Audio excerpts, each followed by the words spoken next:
Ah, Redwall. A childhood show I watched when I was growing up. From the little company that could, Nelvana. And Redwall is just one of those gems, folks. This show was another little piece of nostalgia that calls to me as if I was being called to my home planet. Come to think of it, I have yet to be disappointed with anything nostalgic. I remember two things about this show. The fox who had children as slaves, and that I always caught it around Christmas for some reason. Man, child slavery. Isn't that a great Christmas topic? Having watched it again, I had a blast, despite the ride being kinda bumpy the first time. This series is based on the books by Brian Jacques. And before we even begin this review, we'd like to make one thing clear. This is a review based on the series. So don't any one of you assholes yell out, "The books are better, the books are better, nah, nah, nah, nah, nah." We have not read the books. I might read them sometime in the future. I have thought about it, but I don't plan on reading them anytime soon. And Daniel has never read a book in his life, and frankly, he isn't about to start. Exactly, hey! So, with that addressed, let's get to the topic at hand. And we won't be covering the whole series in this one review, since the seasons are based on different books and they all have varying degrees of quality. We'll be reviewing them by each successive season. So, where's the obvious place to begin? Get out! No, it's actually the first season, which is the first book, Redwall. So, first impressions of the show? It's good. It's well written, and it's really something good for kids.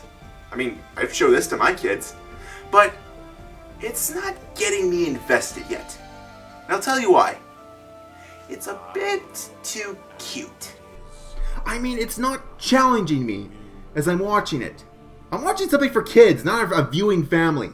The villains are a joke, but for some reason I still want to keep watching it. But please get smart, confident villains. I see where you're coming from. What you mean is that it just seems like some of the humor and situations are a little bit too childish, and there are some moments that are too cutesy for your liking. Well, yeah, exactly. And the villains, well, yeah. I mean, they're so incompetent that I honestly don't feel at all like the Redwallers are in any trouble. And if you don't feel if they're in any trouble, you don't feel any drama. And actually, Clooney isn't bad. I like him as a villain, and he does come up with some pretty smart moves here and there. Yes, but I thought there were so few and they didn't show up as much. Asmodeus the Serpent was more of a villain than Clooney.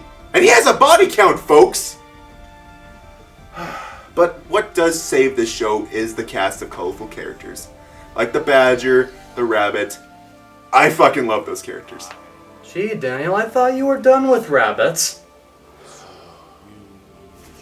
Listen, you son of a bitch! You keep trying to get me back in! You got it! Good. No more of this fucking shit.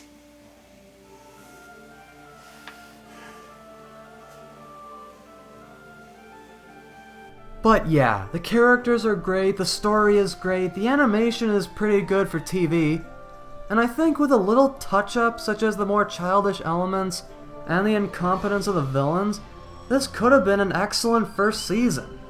But then again, shows usually have to find their feet in their first season. And that is pretty hard, especially for a kids show adapting a really mature book. Or at least from what I heard of it. But I think after the first season, they definitely learned their lesson, and it shows in the second season. All we can do is hope, Brett. On to the next season!